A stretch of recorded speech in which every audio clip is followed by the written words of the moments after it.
SportsCenter. I'm Chris Berman. Let's get straight to the action. In our first game this week, we had the Titans put on a display and win by 21 points. We had a big trade also of note here. Trey's got the lowdown for us. Trey? Over now to news of a trade that might have some ramifications. Hugh Douglas leaves the Jaguars and is on the move to the Steelers, so he should provide an immediate impact as an outside pass rusher. In exchange, they'll get someone to beef up their roster. Ben Roethlisberger is going to have a lot on his shoulders as they'll look for him to be the new leader of this bunch. In a long-standing AFC rivalry, we had the Chargers pick up their first win of the year. Simeon Rice had another fantastic week, and in the victory kept his streak of landmark stats alive. We had a big injury in this one, and Trey has the lowdown for us. Trey? All right, Boomer, thanks. In front of you, we've got the AFC Infirmary Report. And as you can see, they were hit hard this week. Jamal Lewis won't see action for a while, so this offense is going to have to make do without him. He'll be out for 5 weeks. In front of you, we've got the NFC list. And as you can see, they could form their own mash unit. Mike Allstott might be the biggest loss on this list. He'll be out for 11 weeks. Now we'll move on to our top story of the day. Charles Woodson is going to find himself on the shelf, and that will be a major blow to his team. So that'll do it for now.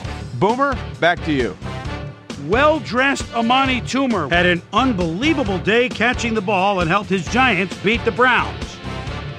Way up in the northern plains in Minnesota, we had the Vikings edge their way to a narrow 3-point win. Texans, Chiefs.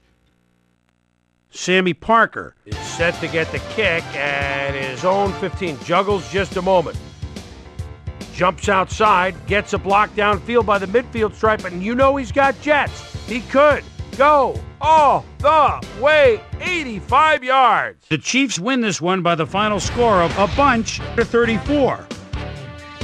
Over at Paul Brown Stadium, we had the Bengals lose by a narrow 5-point margin. The Colts racked up over 150 rushing yards in their win at the RCA Dome. The Steelers won on the road and will now head home to meet the Bengals. Steven Alexander stepped it up this week and gave his team some added firepower for the win.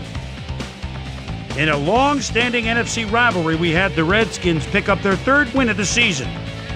Saints, Rams. Marshall Faulk is just shy of the midfield stripe and takes the quick handoff with a spin. They're fooled! Nobody was deep on the left side. 10-5 touchdown. The Rams go on to win this by the final score of 43-27. Kevin Barlow was responsible for over 150 yards rushing and helped his 49ers beat the Seahawks. And last but not least, we had the Falcons come away victorious. So that'll just about do it. But before we go, I'm going to toss out a few game balls to my prime-time players. Each and every one of these men had a week to remember. That'll do it, sports fans. I'm Chris Berman, and thanks so much for joining us here in the Bristol studios. We'll see you next week right here on ESPN, the worldwide leader in sports.